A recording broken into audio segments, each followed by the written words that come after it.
lost in my doubts, tangled in stories I can't live without. But there's a fire, it's burning inside, calling me forward, I can't run and hide. It's not about perfection, it's about the climb, breaking through the limits, one step at a time. With every breath, I'm closer to the dream, a life that's bold, a heart that grieves. Be great, stand tall, rise above it all.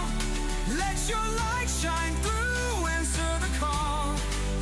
There's power in you, don't hesitate.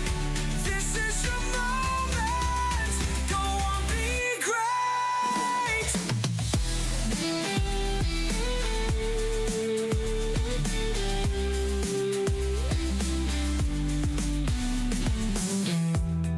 The mirror's reflection, it shows who I am, but it's just the beginning, not the end of the plan.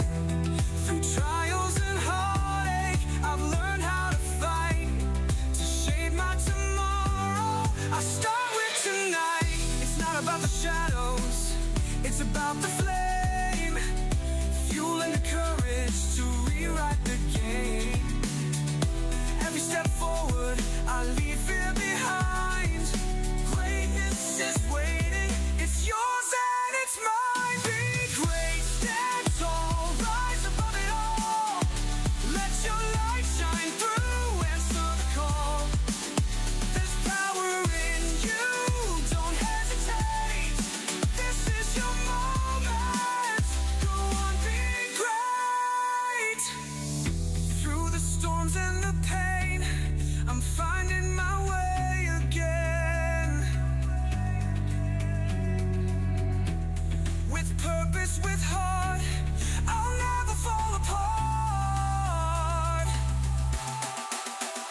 It's the journey, not just the end, a story that begins again. I'll build it, I'll create a life that resonates. Be great, be great, stand tall, rise above it all. Let your light shine through, answer the call. There's power in you, don't hesitate. This is your moment, go on, be great. This is your story, it's time to ignite a life of intention, a future so bright. The world is waiting, don't let it wait. Step into your greatness, it's time to be great.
Well, that's not good. Hang on. We're having minor camera issues today, so bear with me for just a second. Hey, everybody, welcome in. Oh, don't do that. Don't crash, OBS. Don't do it. You can do it. I believe in you. Hello from the YouTube side. Hello, Kitty Cat. Welcome in, everybody. It's good to see you. Sorry, we've had some minor problems here with the camera, but we're getting it solved. There we go. That's more like it. There. Can you see me now? Do I look like I'm moving? Is the question. I'm going to check and make sure. Hang on for a second here. Let's see. Hold on. I'm checking to make sure that I'm actually... Yes, okay, good. I'm checking to make sure I'm actually live streaming on all the platforms. Okay, so TikTok seems to be working. This is YouTube, seems to be working. Twitch is obviously working. You guys are participating. Okay, welcome in. All right, guys. Well, welcome back to the Be Great live stream. This is every Thursday.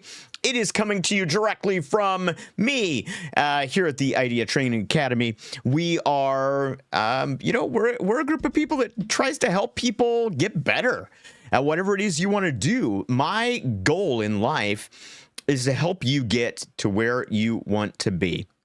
And so I'm going to start off. Hey, Kitty Cat, I see you on the TikTok side too. That's awesome. I love it. Okay, now I have 3 chats to manage. Everything should be fine.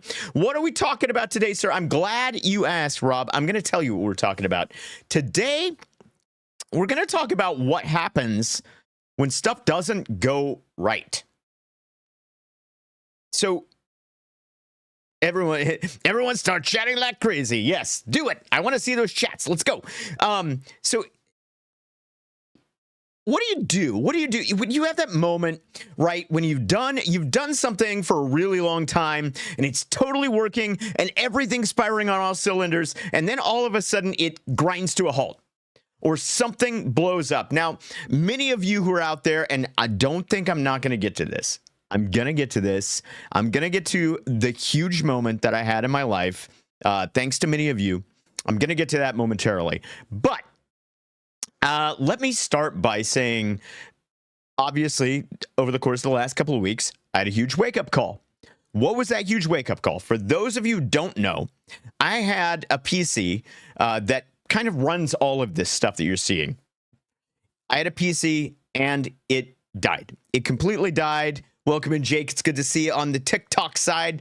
I had a PC that died completely, and all of a sudden, I couldn't do all of the things that I could normally do, right? I could do this Thursday stream, but all of a sudden I couldn't do all of the other things that I could normally do. And in that moment, I had to face a really, really hard question, guys. And it was tough. It was a difficult time. But the question was my ability to communicate tied to my setup, or was my message bigger than that? And so that's the first question that I want you to ask yourself today. Is the way that you do what you do, is it tied to the way that you're doing it? Or is what you have to say in your life, what you have to do in your life, is it bigger than the method that you're using to get it across?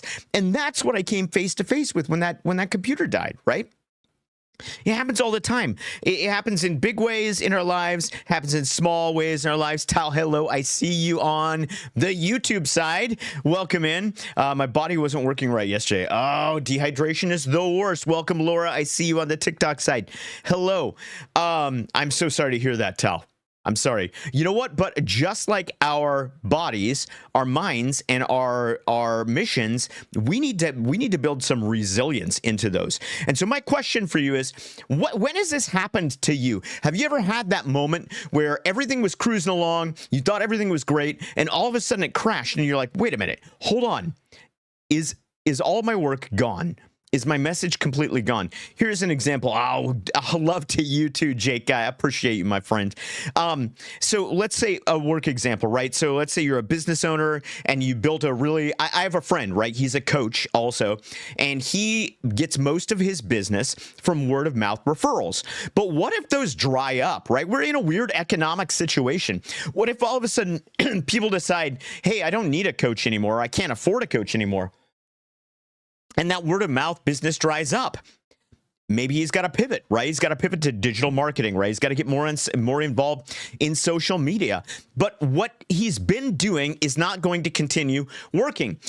Let's go to your personal growth, right? So, let's say that you're training as an athlete, like as a marathon runner or something like that. And all of a sudden you get an injury or you get old like I am, or something happens and you're not at that peak performance anymore. You have to adapt, right? You have to do something different. Or, and this is one that's really important. Speaking of weird economic situation, hello, Head of Steel. Welcome in. That's my main mod, Head of Steel, over on the Twitch side. By the way, on Twitch, it's Orpheus Quine. On YouTube and TikTok, you'll find me at Andrew Burkham, first and last name. You can see that. Excuse me. My goodness. You can see that up here. If you are on Twitch right now, that's where you'll find it. Also, I want to invite you to join my Substack, andrewburkham.substack.com. That is where you will find weekly insights from me and even more in-depth stuff on how you can live your life better, how you can get better at whatever you want to do. And I always give free stuff away there too. So check me out over on substack.com. Thank you. There are my socials. Emily, I'm so sorry, guys. All of a sudden, I've got a frog in my throat, so I apologize. I'm gonna suck this down real fast.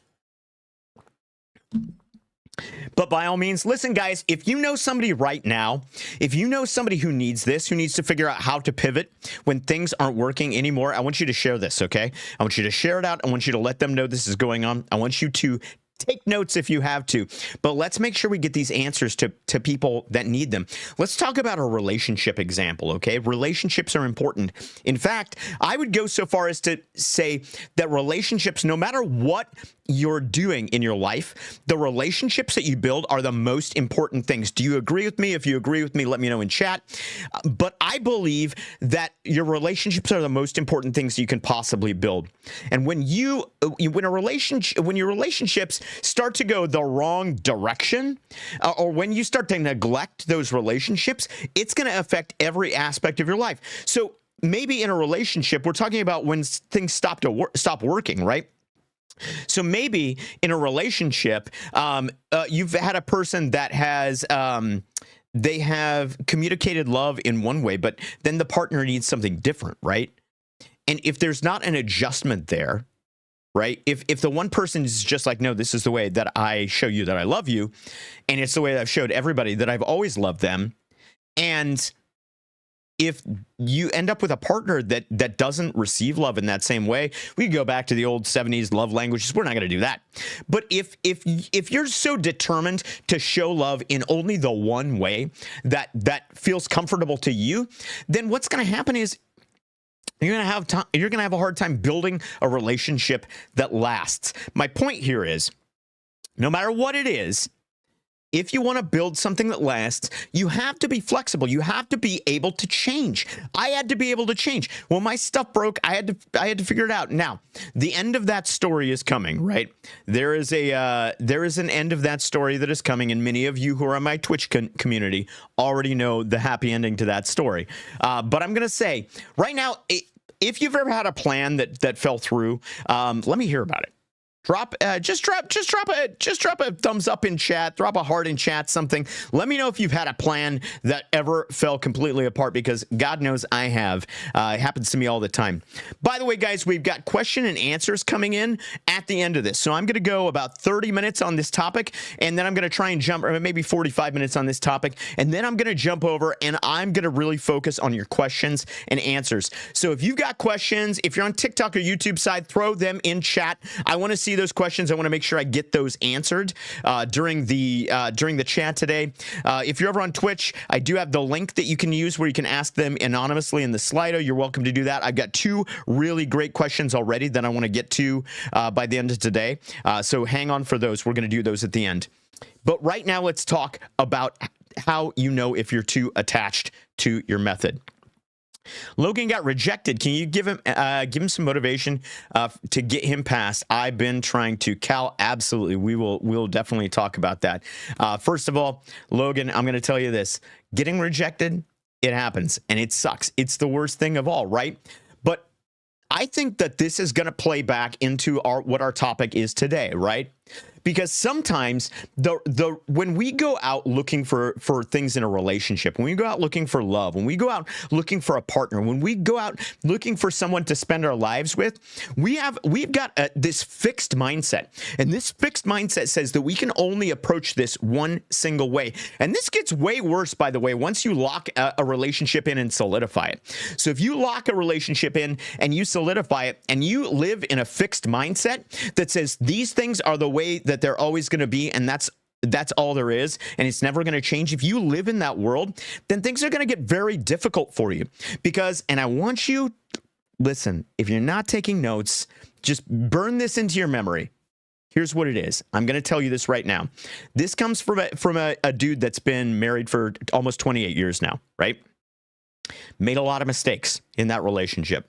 Done a lot of things to hurt my wife. Made a lot of stupid moves. Maybe not always been the best parent. Definitely not always been the best husband. But I've learned a lot of different things over 28 years of marriage. And here is one thing that I've learned. It is this, that you have to understand that love is a discipline. It's a discipline. It's not a feeling. It's not an emotion. It's a discipline. The day-to-day committing yourself to your partner, committing yourself to love that person, that is a discipline. It is a habit. It is something that you can build, but it is something that you have to build. You must focus on it above all else. Because if you don't, then what happens is, just like if you stop going to the gym, you stop going to the gym, guess what happens? Your muscles atrophy. You don't have the stamina you had anymore. You've got to work. It's a discipline. So you got to build those disciplines. A whole other stream, right? We can have through sickness and in health. That's right, kitty cat. That is why we say those things. So as you are going to seek a partner, keep in mind, the first thing that you have to know is you have to know yourself. You have to know yourself before you get to know somebody else. And you have to know if you have the resiliency it's going to take to adapt when the relationship needs to adapt. Head of Steel has a challenge. I've had to fill in for another person who has a different workflow process than mine. It's been a challenge to adjust between his and mine on the fly. Patch feels that challenge absolutely 100%. That's one of the hard things, especially if it's in a short term. Hey, is it Chiquita? Welcome in, my friend Chiquita. We'll say Chiquita, right? Definitely. Welcome in on the Twitch side. It's good to see you. Welcome to the Thursday Be Great stream. Let's be great together today. I want to give you a self-diagnostic tool here. Oh, I've got in YouTube, I've had a batch of goat's milk soap that got too hot and scorched. Luckily, you are welcome, Chiquita.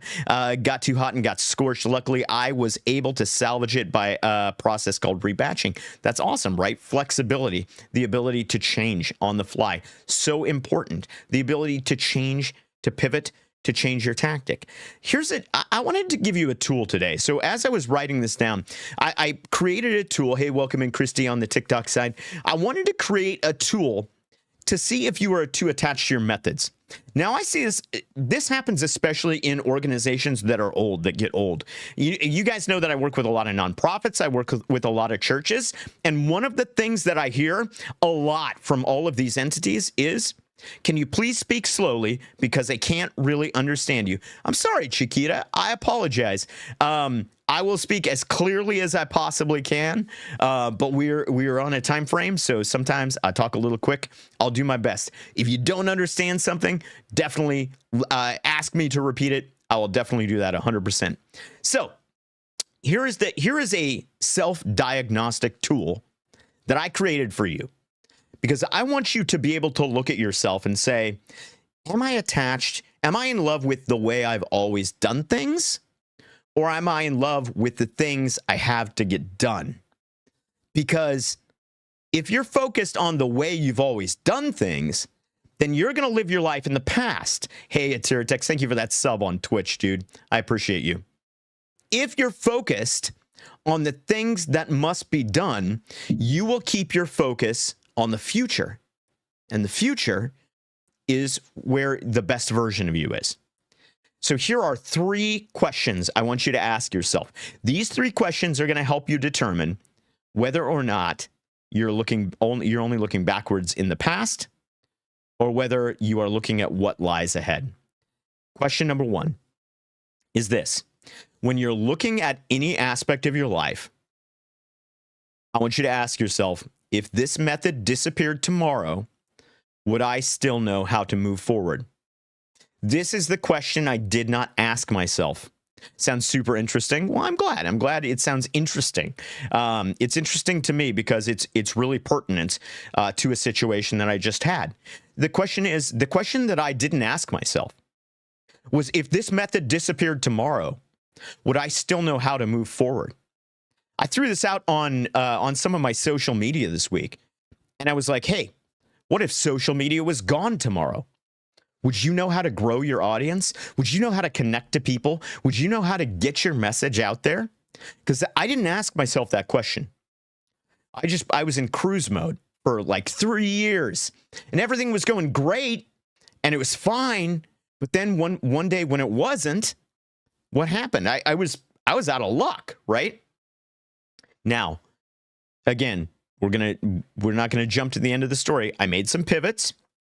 I changed some things, and then something happened. Something big happened to me this last week, right? Question number 1, if this method disappeared tomorrow, would I still know how to move forward? Question number 2, okay.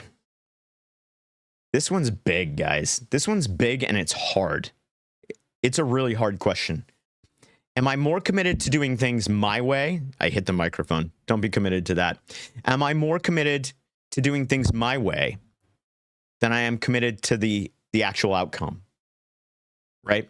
Am I more committed to making sure that I protect my way of doing things than I am about making sure that the optimal outcome is happening? This is one of the places where I see leaders get in trouble, because they get really locked in on the way that they want to execute an idea, and they fail to use the strengths and the talents and the geniuses of the people around them. And as a result, they end up with some initiatives that fail, that fall apart. And it's all good. I'm sorry. Apparently my clip, the clip mechanism is gone. I'm sorry. Nightbot hates me. Remind me, grab a time code there, Emily, and I'll see if I can grab that. So, am I more committed to doing things my way than the actual outcome? Leaders fall apart there. People fall apart. I'm breaking everything kind of into 3, in case you hadn't noticed, into 3 different groups. So hopefully one of these hits you right now. So there's the leadership and the organizational piece. That's a big part of what I do. I consult in that space. There's the personal development and growth piece. That's what we talk about a lot on Thursdays. But then there's the relationship piece too, right? Because like I said at the beginning of the stream, if you don't have the relationship piece figured out, then the other 2 are going to fall off. They're going to fall apart at some point, right? So here's what it is. In your personal growth, if you're committed to doing things your way, if you're locked in to a certain way, and you don't think about the outcome that you're looking for, then what's going to happen is you're going to create routines. And those routines are going to become rituals, and those rituals are just going to be things that you do over and over and over again mindlessly until they don't matter anymore. So if you've got a morning meditation practice and it's working for you right now, but then if you don't get that morning meditation and your whole day falls apart, you're completely unproductive, then you were married to the method. You weren't married to the outcome, right? There's got to be that bit of flexibility in there. So let's take it over to the relationship side. This is a hard one. I think I've gotten better at this since working in the kitchen. Patch, I'm glad to hear that. I know this is a hard one. This is a hard one for me, okay? All 3 of these are hard for me. This week is a big takedown of self, okay?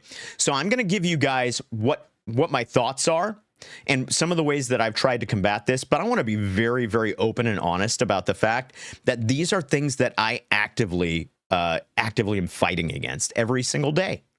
Every time I go live. We're going to talk about imposter syndrome towards the end of the stream here. So if you've ever experienced that, definitely catch that part of it. But these are things that I have to fight, right? Question number 2, am I more committed to doing things my way than to the actual outcome? Boy, that plays out in relationships hard, right? So hard.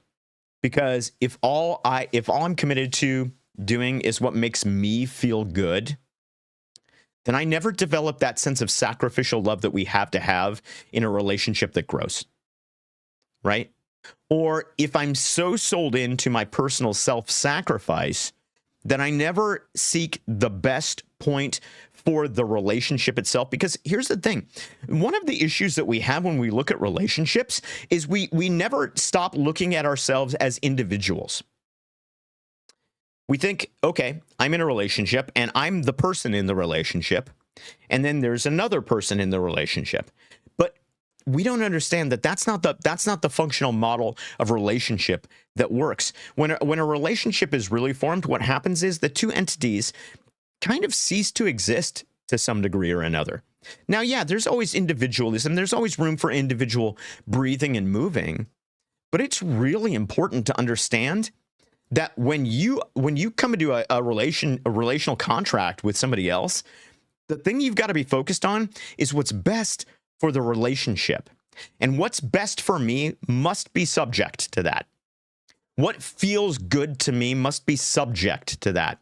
Because like I think I told you guys this last week, but it's not about fun, right? Like growth and being your best self, it's not about fun. But that doesn't mean it's not fun. The fun is a byproduct of becoming the best version of yourself. And as long as you're focused on that becoming, the fun's going to come. And it's the same in a relationship, right? That, that first time when you're going out with somebody and it's, you're hanging out and, you're doing all the things out on the town, that moment is fun. It's exciting. It's exhilarating. Let me tell you, that doesn't, I'm not sorry to tell you that moment is not going to last forever. There's going to come a time when you have to realize that the old way of doing things is gone, but the new way of doing things is better. It provides more opportunity for growth individually and together. So am I more committed to doing things my way than to the actual outcome? And question number 3 is, do I resist new approaches before I even try them? This one's hard, right? This one sucks, guys. The question is, do I knock things off? Do I say, no, I'm not going to, that's not going to work? Are you a that's not going to work person? Don't be a that's not going to work person. I call this the myth of the real world. A lot of you have heard this before in the past, right? The myth of the real world says that there is a real world out there somewhere. And in that real world that I live in, and apparently nobody else lives in the real world that I live in, let me tell you, I know that all of these people have this great advice, and I know that people are using it every day and they're growing. But you know what? That doesn't happen in the real world. That doesn't happen in my world. And when we get that mentality, which is a very fixed mindset, right? We talk about wanting a growth mindset, not a fixed mindset. But when we find ourselves falling into that mindset, what happens is we get to a place where we decide that we are not going to try anything new. And when we don't try anything new, or when we determine we're not going to try anything new, maybe because we're afraid, maybe because we just don't want to, maybe because we're too locked in, right? But whatever it is, if we get too locked into our own methods, and we say we're not going to try new things, we're going to suffer for it. We're attached to our method. We're not attached to our message. Listen, I want to be very clear with you right now. You have a message. Whether you know it or not, you have a message, and you are giving a message right now. There is something that you have to say to the world, that uniquely you have to say to the world, that no one else can say the way that you say it, that no one else can hear in a way that only certain people can hear it in the way that you have to say it. And only you can reach those people. Nobody can reach everybody. So you've got a message that can bring better things to the world. But if you're gonna take the message, you can't be in love with the method. Let's see. Rose says, but how do you deal with giving up that control, but then new ideas crash and burn? Rose, great question, right? So we're talking about resilience today, and a big part of that is another one of the myths. And the myth that I'm talking about here is that failure is the end. Failure is a hard thing for us to fight. And especially if you grew up in a time and place kind of like I did, where you were like, no, you've got to, you just got to do the straight and narrow and go the safe route and do the safe things and don't jump off the path, because if you jump off the path, then you never know what might happen, right? You might fail. If we become afraid of failure, we don't try new things, but we never advance without doing new things. Sorry, off topic. Do you have an episode on habits? I have a few episodes on habits at TerraTex, but we will talk more about habits actually later today. We're going to talk a little bit more about habits. And if you would like, we can do even more on habits maybe next week. Maybe that's what we talk about is habits. What I like to call disciplines. There's a slight difference between those two things. So, which one of those questions hits home for you guys? I want to know. Is it number one, if this method disappeared tomorrow, would I still know how to move forward? Is it number two, am I more committed to doing things my way than to the actual outcome? Or is it number three, am I resisting new approaches before I even try them? Which one of those hits home most to you?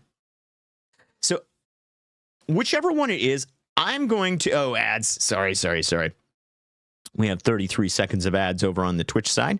By the way, so I'm just going to take this brief moment to thank those of you who have joined me on the YouTube side and those of you who have joined me on the TikTok side as well. It's awesome to have you guys. We are here every single Thursday live at 12:30 p.m. Pacific time. And every week, my job is just to bring you maybe one insight that's going to make your life better, because that's what I'm here for. Let's see here. I do see in YouTube, number 3 for you is the thing that hits home, right? The question number 3, which was, do I resist new approaches before I try them? Yes. Very hard. Twitch is not the only good streaming platform. There are lots of good ones. Welcome back. Sorry, Rose. I'll just recap very briefly for you. The thing that I said, how do you deal with giving up that control? But then the new ideas crash and burn.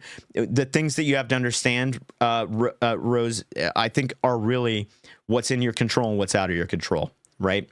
What's in your control is your ability to get back up and try the next new thing. What's out of your control is some of the reaction that's going to happen. So you can't control how people are going to react to your new idea, but you can control how much effort you put into it. You can control what happens to you after that crashes and burns. So you can control your ability to get back up. How do you do that? Number one, relationships. What am I going to say again and again today? I'm going to say relationships. I'm going to go back to that well, because just like Erwin McManus said in his book, that's a shout out to Erwin Raphael McManus. I'm going to go see him tomorrow. Just like he said in his book, Mind Shift, chapter 1, it's all about people, right? It's all about people. If you don't surround yourself with people who are going to help you up, again, the end of the story is coming, guys. If you're not surrounding yourself with people who will help you up, it's going to be much harder to risk things, right? So, but don't be afraid of failure. Failure is normal. Every billionaire that's out there today has been bankrupt at some point. Every billionaire that's out there has had companies that failed. Every great relationship that exists is full of failure. Full of it. Right? Every person who's ever done something great has done terrible things on the other side. Don't be afraid to fail. Be afraid not to try. That's what I would say. It is giving up control, but control what you can. Don't worry about what you can't. Here is my solution. Are you ready for this? To staying committed while being flexible. So you want to stay committed to your message, but you want to be flexible in your method. Number one, I want you to learn to separate your mission from your method. Okay? So again, we're going to take the 3 aspects of life. We're going to take work, we're going to take personal growth, we're going to take relationships. In your work, right? Your business has got to be prepared to pivot before it's forced to pivot. right? And in order to do that, your business has to be able to answer a few questions. Among them, I'm stealing from Pat Lencioni now. Among those questions are, why do we exist? What do we do? And you know my favorite one, what's most important right now? So when you can answer questions like that in your business, you're going to know. Let's say you're a streamer right now, or you're a content creator right now. Why do you exist? Why does your streaming business exist? If you can tell me that, you're going to survive a pivot. If you can't tell me that, or if your answer is really, really like surface level, if it's like, hey, I want to have fun, even if it's, hey, I want to make money. By the way, if you're going to make money, if your intent is to make money streaming or whatever else, do it. Optimize for it though, right? Don't give it half your effort. Know what you're there to do and optimize. So in work, you have to pivot before you're forced to pivot in order to thrive. But in order to do that, you have to know who you are and what you're doing. If you're growing, right? So let's say you've got a great growth practice, you're journaling, right? Or the meditation practice that I talked about this morning. And all of a sudden it's just not working anymore, right? Why were you doing that? Why? What were you trying to achieve? With the journaling piece, was it being mindful of your own things? What if you have multiple reasons? Good question. If you have multiple reasons, pick one. Pick one. I know it's hard, right? So what you should never have is you should never have multiple reasons. You should never have multiple reasons, but what you could have is you could have multiple effects, right? So let's say, for example, let's take streaming because we were talking about it, right? So in streaming or in content creation, I could have, if I want to optimize for making money, then I should optimize for making money. But that doesn't mean along the way I can't have fun and I can't build a community. But if my purpose is to build a community, that doesn't mean I can't make money and I can't have fun. But focus on one thing, because we are not built to have multiple focuses. What you got to do is you got to determine which one of those things is the most important to you. You got to go after that with all your might, and you have to figure out where all the other puzzle pieces fit in. So again, let's go back to streaming. Let's say that your goal is, as mine was when I started out, was to build a community. So if I want to build a community, maybe some of those things slot underneath that, right? Maybe building the energy into everything that we do, maybe that's a part of building that community. And so maybe, having fun falls under that. How do I do things that keep me interested and entertained so that I can continue building that community? That's a subcategory. It's not the most important thing, right? Maybe, making enough money to keep the lights on, as I like to say around here. Maybe that's a part of it, but that's not the thing, right? That's not the number one thing. So you have to determine what is priority A and what is priority everything else, right? And how do they fit in together? I started journaling about everything because of this health journey I've been on. Feels awkward the first few days. How can I make that less awkward? You can't. Journaling is that one thing where no matter what you take into it, it's always going to feel awkward for the first few days. That's a reality of life. Here's what I can tell you. Stick with it. Don't stop. Don't let that moment of resistance slow you down from getting over the hurdle, because that is exactly the opposite of what we're talking about. I know this because I've experienced it first person here. Is we want to go back to what was comfortable, which was not writing down our thoughts. We want to go back to the old ways, which was just internalizing everything. But journaling forces us to externalize things in a very different way. So stick with it, because the old method maybe wasn't working for you, right? You're on a health journey, so that indicates that you have somewhere you want to get, right? So don't stop and go back. That's the one thing, right? Just keep it up. Keep determined. I know you can. I know you will. It's going to be awkward. Let it be awkward for a while. You'll settle into it eventually. Remind yourself. So one of the big things is, what have I been talking about, right? You've got to know who you are. You've got to know why you're doing what you're doing. Every time you go to do that, remind yourself why you're doing it.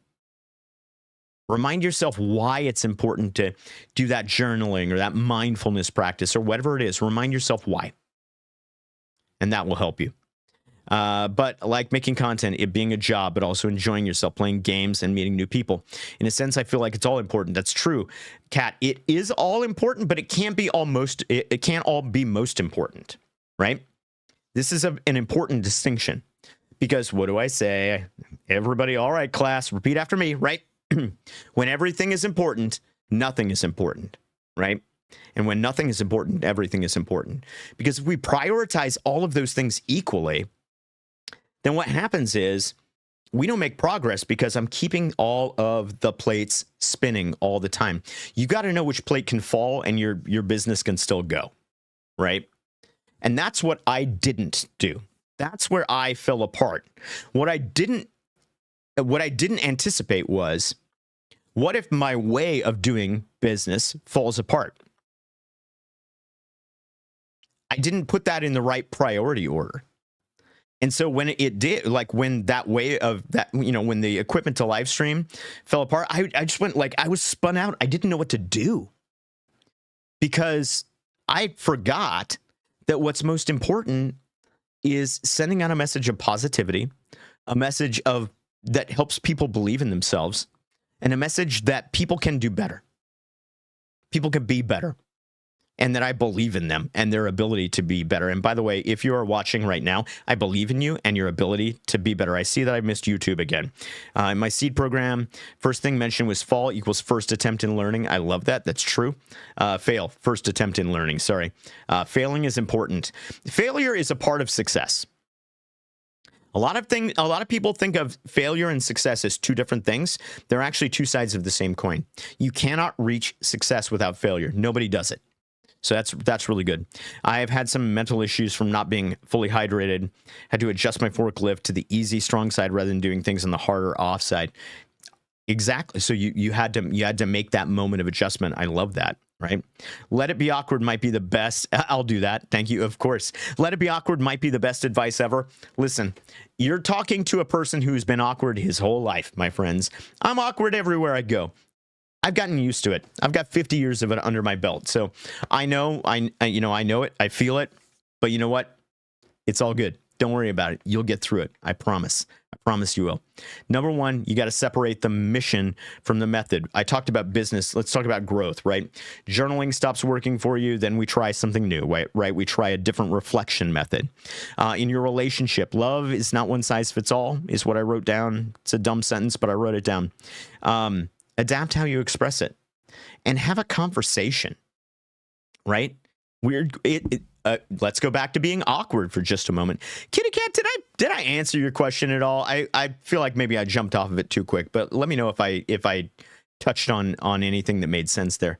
Back to that relationship aspect though. Sometimes we have to enter into an awkward moment, and it's weird to say, I did make sense? Okay, good. It's weird to say, oh, it's hard to be vulnerable with my partner, but it's hard to be vulnerable with your partner sometimes. And sometimes vulnerability is exactly what you need, and sometimes awkwardness is exactly what you need in your life. So be awkward. Be ready to be awkward. Be prepared to be awkward. Be gloriously awkward. Be ready to be asked. Build a discipline of asking, hey, what could I do to make this better? How can I be a better person for you? How can I do better? How can I do better things? How can I hold up my part of this contract better? 100%. And being vulnerable means having open conversations. It's true. No matter the difficulty. Listen, there are things that are easy to talk about. There are things that are hard to talk about. All of them are going to come out eventually anyway. So, you do what you got to do. But listen, I'm going to tell you, get into the habit of having the hard conversations. Because if you don't, then what's happening? Just like we've been saying, you're going to go back. You're going to revert back to the old way of doing things. And the old way of doing things was the old you. And the old you is gone in that moment. The new you is going to be better. But the new you will never be great until you step away from the you that was. How do you have hard conversations when the other party isn't willing to have them? That's a good question. That's a really good question, right? Is how do you have the hard conversations? A lot of times, this is tricky, especially in relationships. It's tricky because a lot of times you have to be willing to set the stakes. Just like in a meeting, in a business meeting, we should never enter into a meeting that doesn't have stakes set for it. I led a staff meeting for an organization yesterday, and at the beginning I said, listen, guys, I got to tell you, here's the thing. We are in a world right now where we've got, a tremendously huge immigrant population, and they're scared. Even the ones, by the way, who are not, undocumented, they're scared right now because they don't know what their world is going to look like. And I'm like, what we do here has the ability to help people feel safer. So when we're talking about operational things and we're talking about logistical things today, I want you to enter into that conversation with the knowledge that what you do has the possibility to bring safety and security to somebody else. Don't lose that in the budgets and the spreadsheets and all of the things that we do. And you know what? The meeting was a good meeting, right? So sometimes it's about setting the stakes. Sometimes it's about the first conversation is we need to have a conversation. And that's a hard conversation to have, right? Check-ins, which I know we lack at. We discussed doing weekly check-ins with each other, but I always feel awkward in bringing it up because I don't want to seem annoying either. Kitty cat, schedule it. Put it on the schedule. That's the number one thing. The easiest way to make something, the first step to making anything into a discipline, which you must do, is put it on the schedule. Put it on a calendar.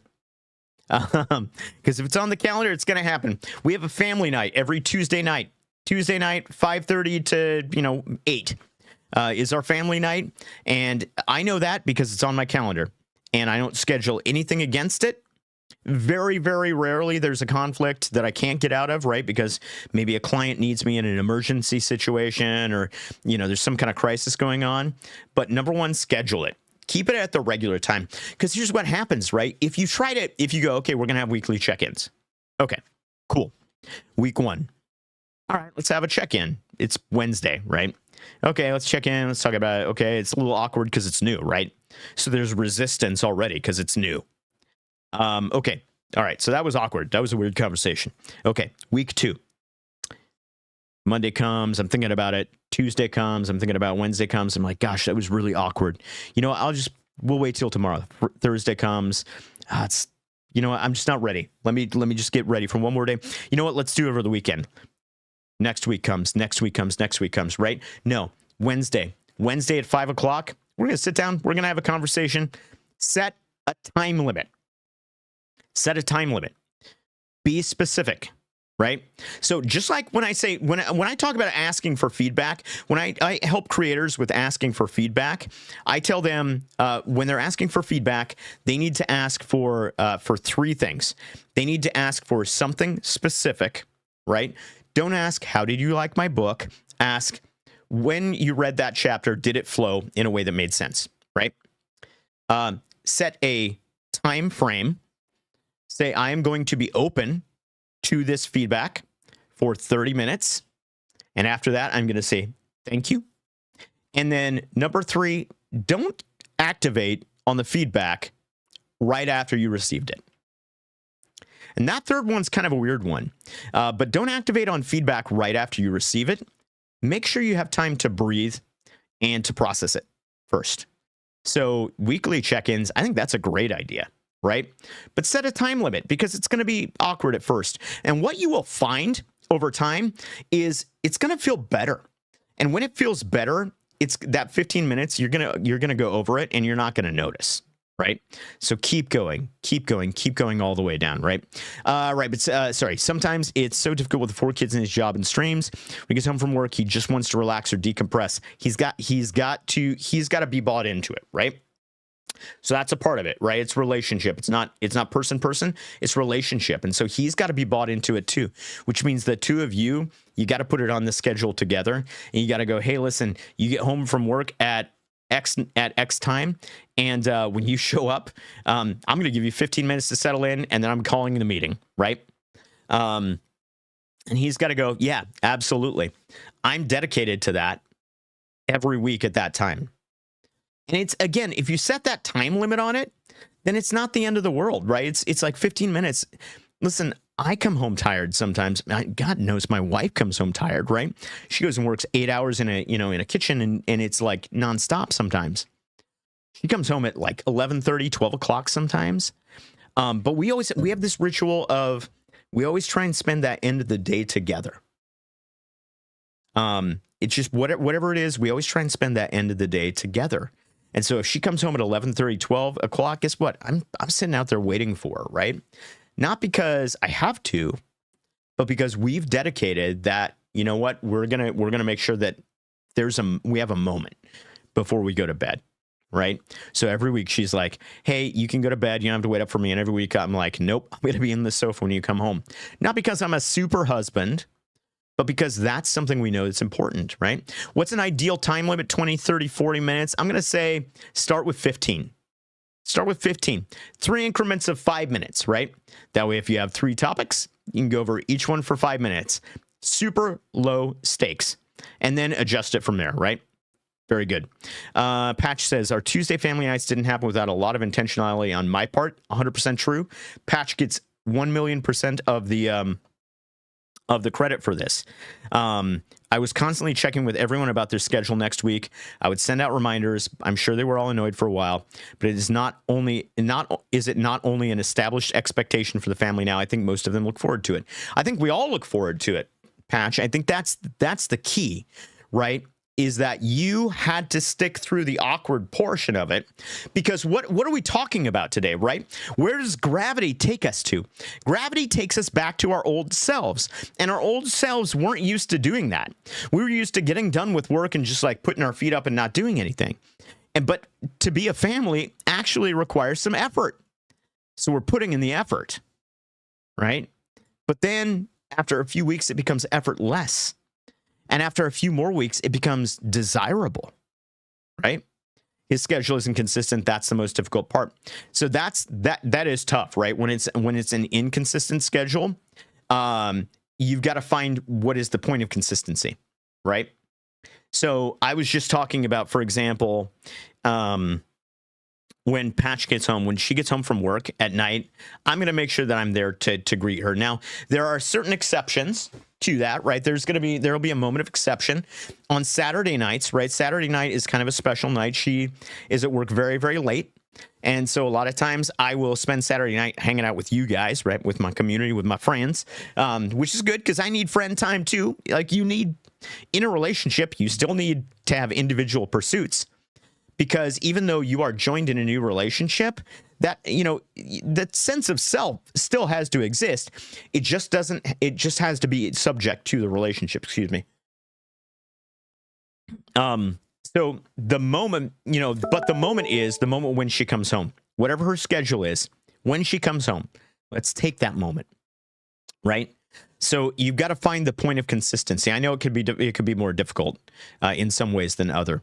And yes, hang in there. It was awkward and exhausting a few years ago. In my thing, it's mainly like when I'm relaxing with relationship wise or even housely duties that I need to correct or work better at, like where I need to improve, and the same with him as well. So here's Cap. Maybe a different like mind shift on this would be. Instead of trying to think about like what you need to do better at your specific duties or like what he needs to bring to the table or those things, maybe it really needs to be more of a conversation about, hey, like where are we headed? What's please forgive me if I continue to ask this question, but I really do think it's foundational. What's most important right now to us? For us as a relationship, as a couple, as a family, what's most important right now? Is it maybe supporting the housekeeping in a way? Maybe it is about income right now. What is it about right now, right? And then that conversation more, because the things like how we keep the house and how we bring the money in and all of the bills getting paid and things like that, those are operational. Those never go away. But we need to keep focused on the fact that there is something else right? There's another thing. There's a big thing that's the most important right now. That's what gives us purpose. That's what drives us forward. So keep doing that, right? Keep doing that. And then be prepared. So I talked about separating the mission from the method, but also be prepared to pivot without panicking, right? And you can assess this, right? You can ask yourself, is the approach that we're on still moving us towards our goal, or are we just comfortable with it? So relationship seems to be a big topic today. So first of all, this question implies that you have a goal. So you have to have a goal. As a family, you have to know what's most important right now, right? Because otherwise, what are we trying to do? We're going, and each individual, and you'll notice I'm back to individual, each individual in the family is trying to figure out what the most important thing is. And as a result, if you have 6 people in a family, of course they're going to be going in all different directions, right? Because there's no clarity around what the mission is. So is the approach still moving me towards your goal that you have to have, or are you just comfortable with it? Question number 2, what's a small experiment you could try that still keeps the goal intact but changes the method? We talked about journaling. If journaling's not working, or if it is working, it's been working really great, but then you start to notice you're not making progress, maybe we change that. Maybe we use different prompts.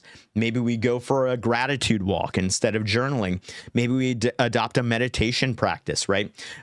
Maybe those things. What's a little experiment? And give yourself a shortened amount of time.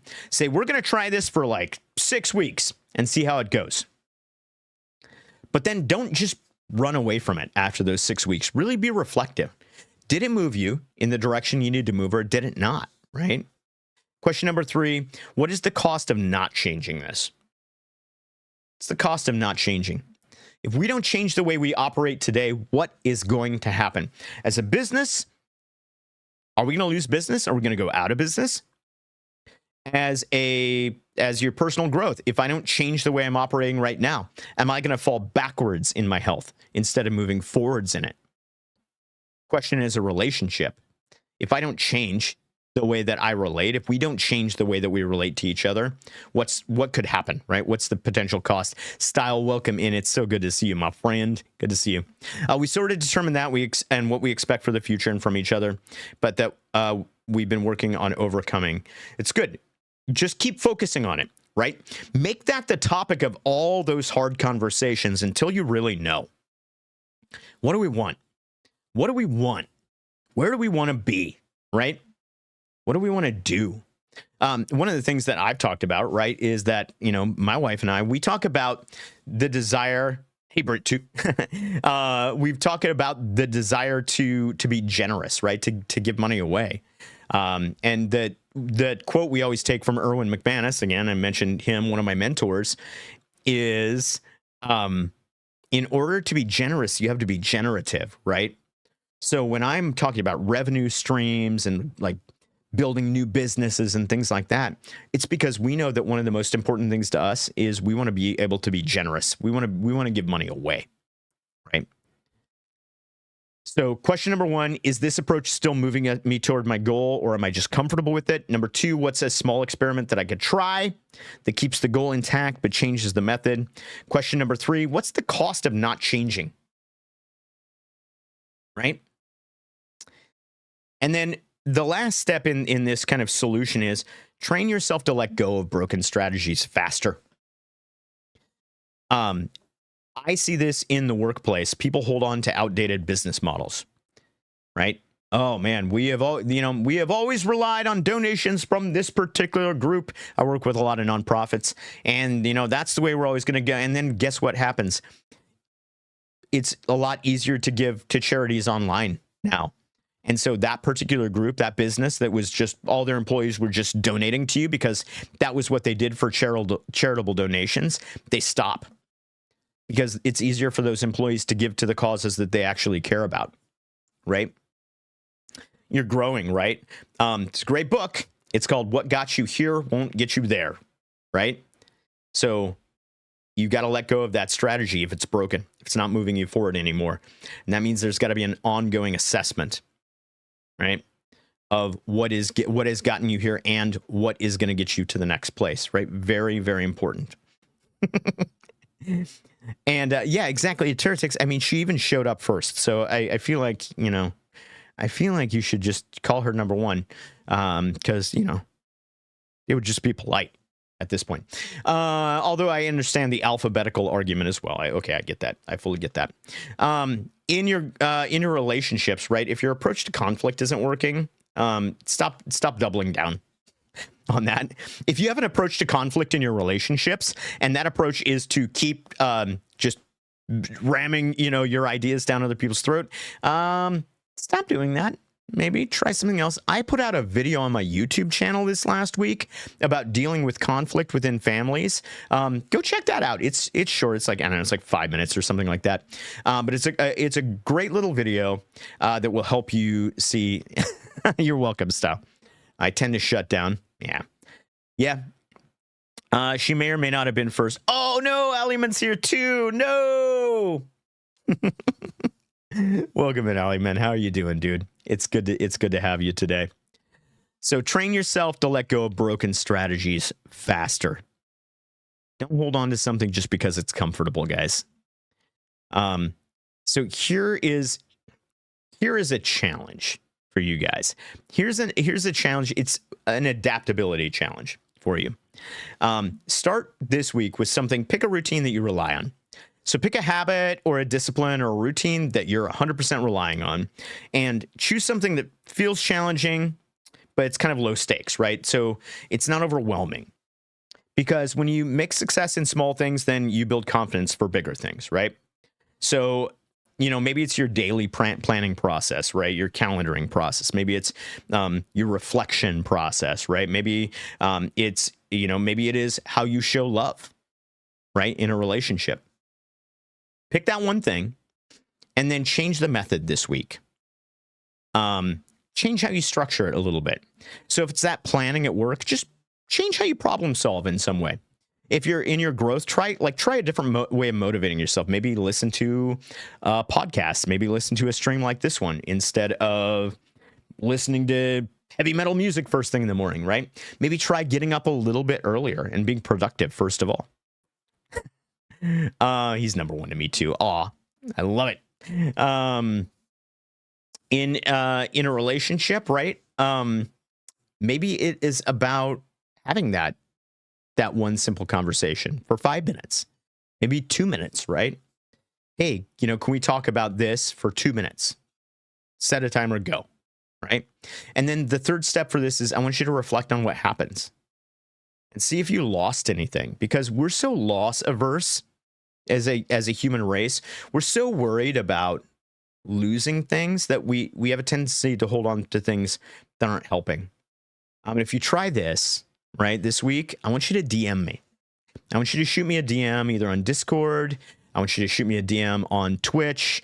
On Twitch, sorry, on YouTube, over on TikTok. Hit me up, guys. Give me a DM. Let me know how it worked out for you. Because what I can do is I can help you shape that, right? There are different ways that we can help work on that. I'm going to talk a little bit more about this in my Substack post tomorrow, which is coming up. Every Friday, I make a Substack post. So I'm going to throw that. Actually, this week, it may actually come out on Saturday. Oh goodness. What's happening? Apparently, TikTok decides I'm inactive if I don't talk for a little while. Strange sounds. I know. I don't know. It's a very tickety talk kind of thing. It's all new to me. So I'm going to talk about that. I'll probably have a resource of some kind for you in there. So go check that out. Last week's entry was about reframing problems that you have, and I think that'll be really useful for you as well. But let me tell you the end of my story, okay? If I can get through it this time, and I'm going to. Yeah.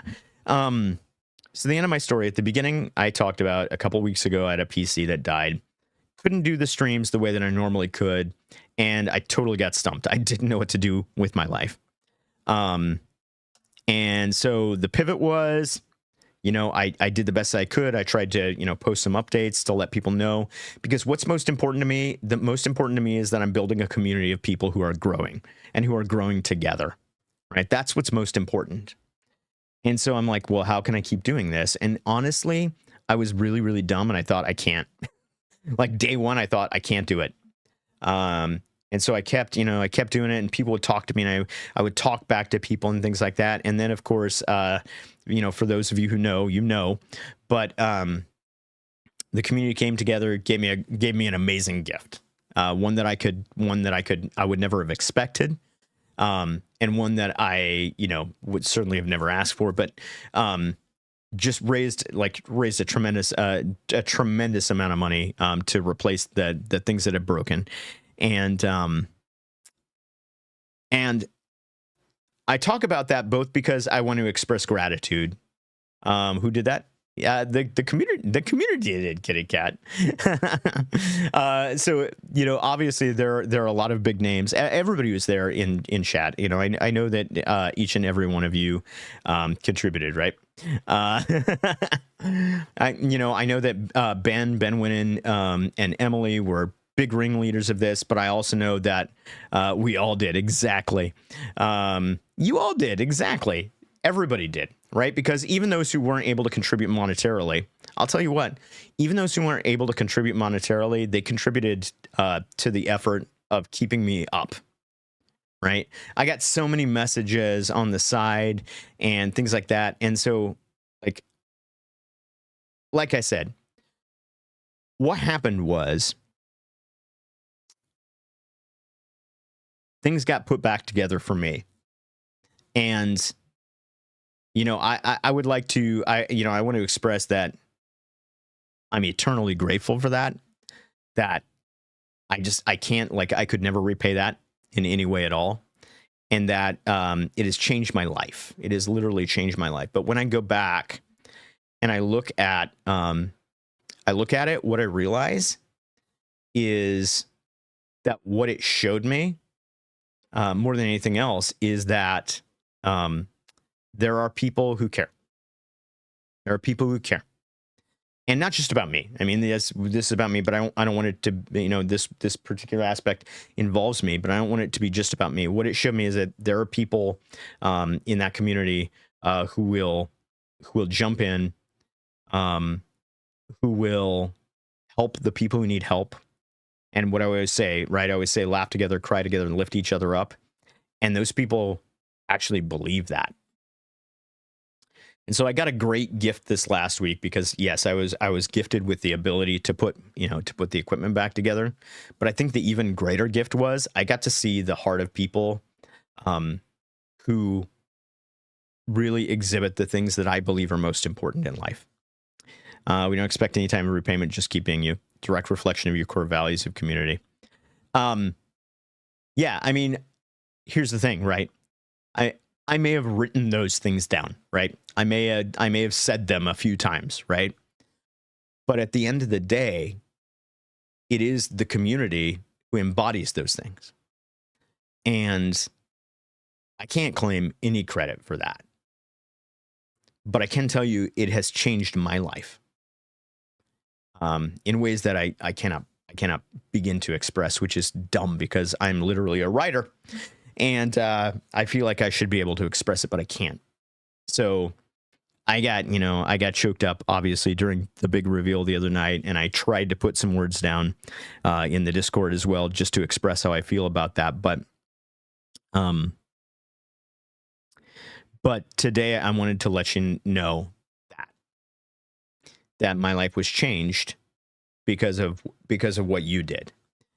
And I was able to contribute through my soap funds. It wasn't much, but I was glad I was able to help. Listen, like I said, if it was a penny, it would have been too much as far as I'm concerned. But it taught me a really, really valuable lesson. And I appreciate that. You open your arms and support system first. You've got people showing you they listen and agree. I blame Orphe for all of it. How dare you? How very dare you? Listen, guys, I know I'm coming close to the end of this, and I hope you've taken something useful away from this, but I do really want to, I want to really quick, I know that I'm going to go over time. Hang on, let me take a look and see here. Doop, doop, doop. Okay, that's no good. Sorry, I just have to check because I know I'm going over a little bit here, and I have a meeting, and I want to make sure that I don't. Okay, I got a little bit here before my meeting, so I want to go over these questions because I don't want to leave these out. Every little bit helps, and yes, absolutely, yep, yeah, and it was the love presented in a very tangible way. I think that. If I could get biblical for just a half a second, right? The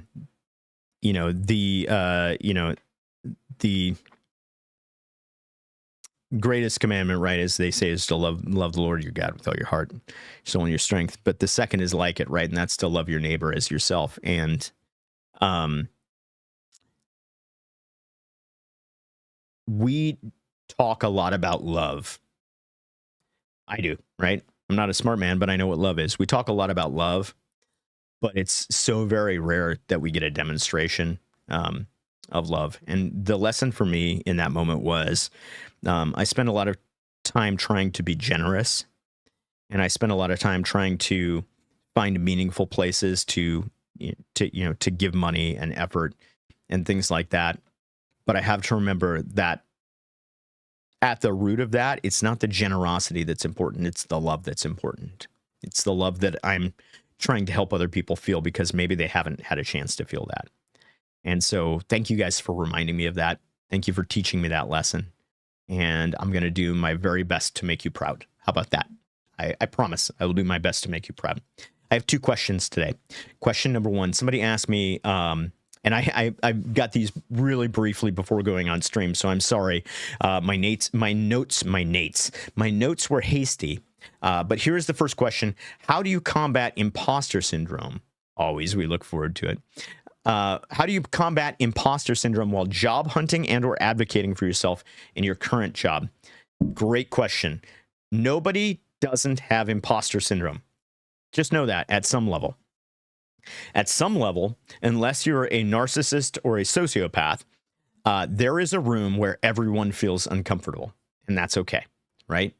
But what I want you to do in this particular case, just want to say, everyone on YouTube, please hit the like button. Oh, yeah, like, share. Please do all of those things, too. Refocus your narrative. When you hit imposter syndrome, focus on evidence, not emotion, right? Because we say to ourselves, I'm not qualified or I'm not worthy or whatever of those other things. And instead of focusing on feeling qualified, I want you to look at proof of your experience. I want you to look at your skills, your past successes, and the feedback that you've gotten. And if you're not getting feedback and you don't have skills and successes, then one of two things is happening. Either you're in the wrong job or you need a better process of reflection. What do I say? I said it last week. I say it every week. 3 things you're grateful for every morning, 3 things that you won, 3 wins every night, right? The 3-3 practice. 3 things that we're grateful for every morning, 3 wins we had every night. And really, like, if you're going to negotiate at work, make sure you go in being able to prove your value. Say, this is how I add value. This is what I do. This is my value proposition, just like selling something to somebody else. Thanks for the reminder.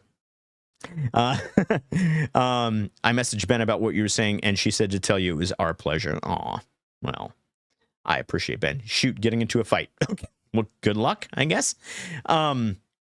So focus on evidence, not emotion. Go in with your gun loaded. Number 2, remember it's not about your worth being attached to your perfection, right? So a lot of people, when they go to ask for a raise or they go to ask for a promotion or things like that, they think, oh, or even they go to find that new job. They're like, oh, I don't meet 100% of the qualifications, so I'm not good enough. No, it's not that you're not good enough. It's that, and trust me, as a hiring manager of 30 years, I'll tell you this. When you put out a job listing, you got to put some stuff down. All of that stuff is negotiable. Every single piece of it. Very rarely is that not the case. Now, if you're getting hired to be a surgeon, right, there may be some things, some specific things that you're going to need to have in terms of certifications and qualifications. But, oh, sorry. Sorry, Tal. Something Nightbot ate your comment on YouTube. I'm not sure why. That was bizarre. Spamming emotes. Sorry. Nightbot is picky. Just remember, though, that most of that stuff that's on that job description is going to be negotiable. So make sure that you go in. Good businesses that you want to work for are looking for qualities of people, not qualifications. So when I go to hire somebody or promote somebody, I'm looking for the right qualities. Are they humble, hungry, smart? Are they able to deal with other people well? Do they have the ability to problem solve?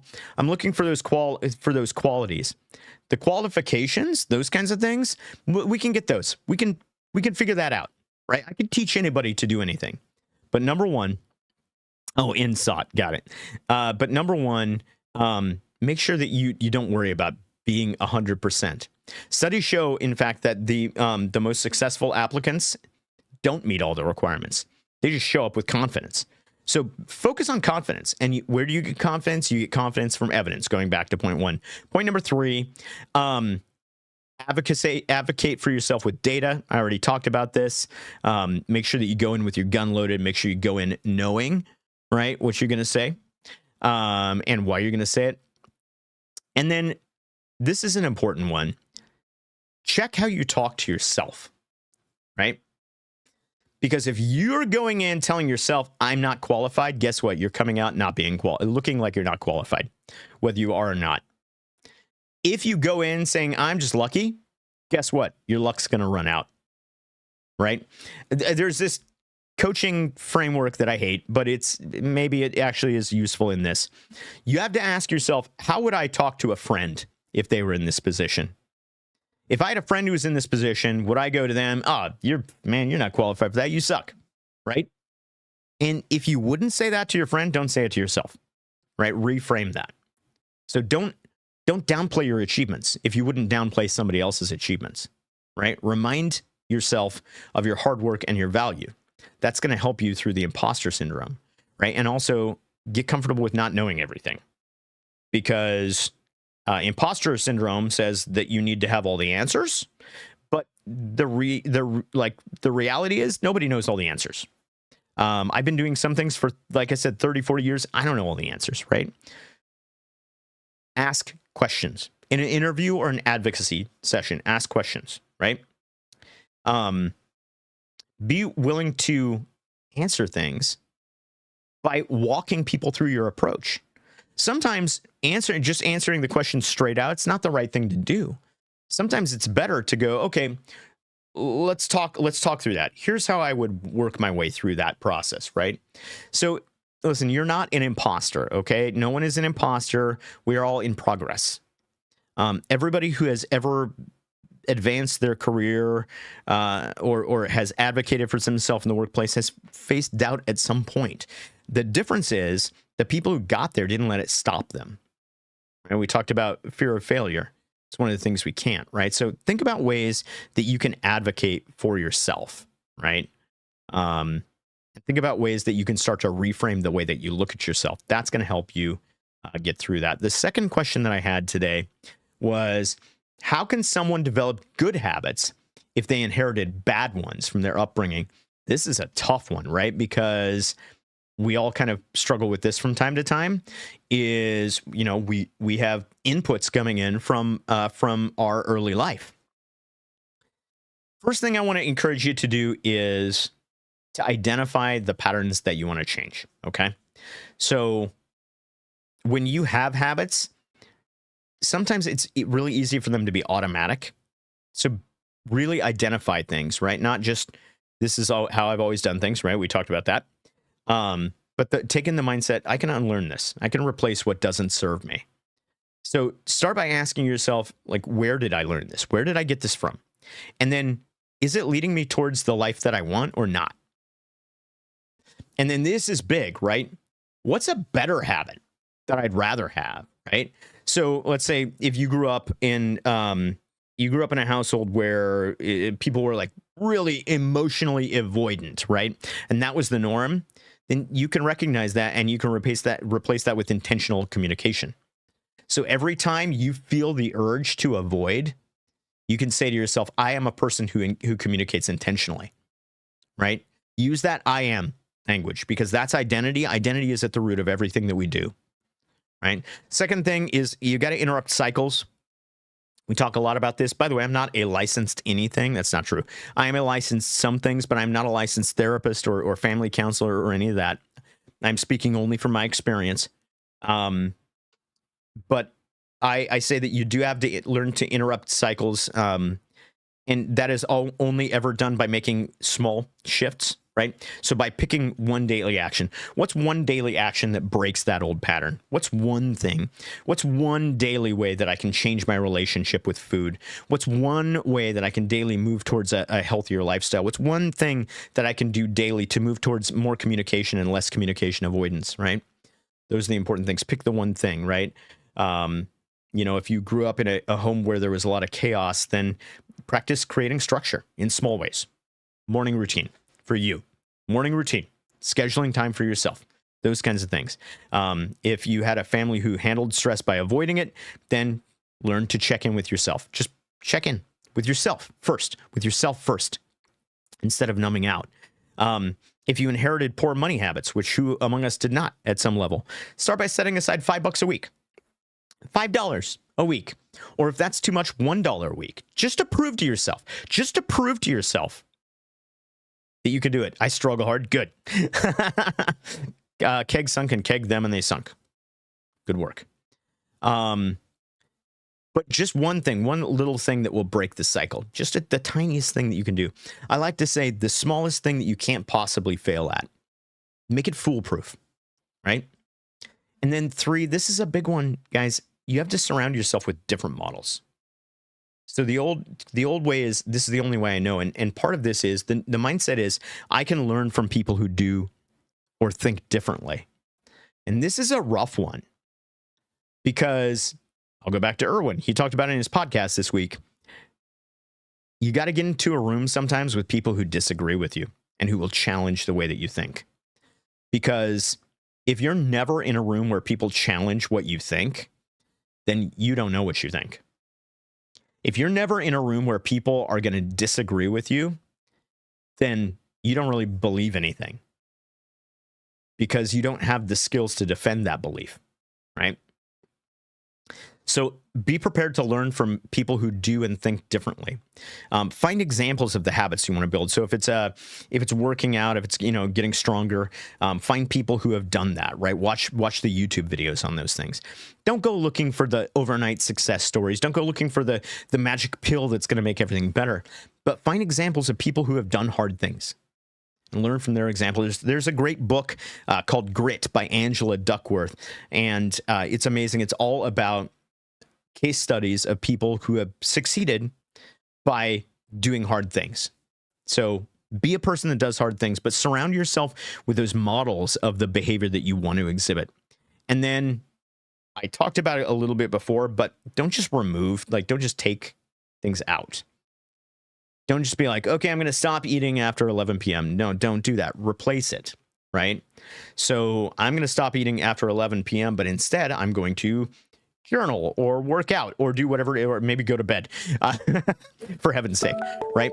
But don't just take things away, because then that loss aversion that we talked about is going to kick in. So instead, you want to replace. If you're going to take something away, replace it with something. Replace it with something that's going to move you forward, okay? So, if you had a family that cope with stress through avoidance, we talked about, then we're going to replace that with a breathing habit, right? Or if you had, that family that had those bad financial habits and they sent that to you, you're going to replace impulse spending with automated saving, right? So you're going to set up automatic savings, those kinds of things, right? And then last but not least, you just gotta give yourself space to keep adjusting. You gotta give yourself grace in these things. And giving yourself grace is not the same as letting yourself off the hook. Because what is grace? Grace is mercy undeserved. So you have to be willing to say to yourself, hey, you messed up, but it's okay, because you know who you're becoming. And who you're becoming is what's most important. Who you are today is not where you stop, not unless you drop dead. And if that's a whole other world of problems. But just be committed. The person who matters is not the person you are. It's the person you're going to be, the person you're going to be. The mindset you've got to have is every step forward counts, right? And when you slip back into those old patterns, you've got to keep from beating yourself up. What you've got to do is you've got to build a pattern of reflecting and analyzing, going, okay, what triggered this? How am I going to do this differently next time? What's one small step I can take? If you did the 30-day challenge, a lot of it is built around that, right? What's one small step forward I can take? What's one small step? Small step, small step, small step. Nobody takes a great leap forward. It's not the way it is. Listen, you're not responsible for can't stay much longer. You got to do Mario Cat. Really appreciate this stream. Awesome. Thank you, Emily. I know, I'm sorry, I've gone like almost 30 minutes over. Maybe some celebration each day for the things you did. I don't mean drink a cheers to success, but great work, me. I got out of bed today. Yes, Style, exactly that. Exactly that. Thank you for bringing that up. I was going to forget it. Everything that changes the pattern towards success. What did I tell you? 3 wins every night. Give yourself 3 wins. Just remember, you're not responsible for the patterns that you inherited, right? You can't control that. You are responsible for the ones you choose to keep. Because once you've identified the patterns that you don't want in your life, guess what? The responsibility shifts. Now it's on you. Brendan Burchard likes to say, you can't be 60 and still blaming your parents for stuff, because that means you never took the steps to grow out of that stuff. So I don't know what you're working on right now. I don't know what you're replacing right now, but I hope that you are getting through it. Listen, guys, this has been an awesome time. Thank you so much. I'm so sorry that I went so long. Again, from the bottom of my heart to all those in the community who have reached out to me in so many ways, tangible and otherwise. I appreciate you. I love you. I want you to remember that now more than ever, I believe, because I have evidence, that you have moments of greatness that are waiting for you. But those moments are not coming for you. They will require work. They will require struggle. They will require dedication, and you will conquer all of those things. I will see you next time. Until then, be great.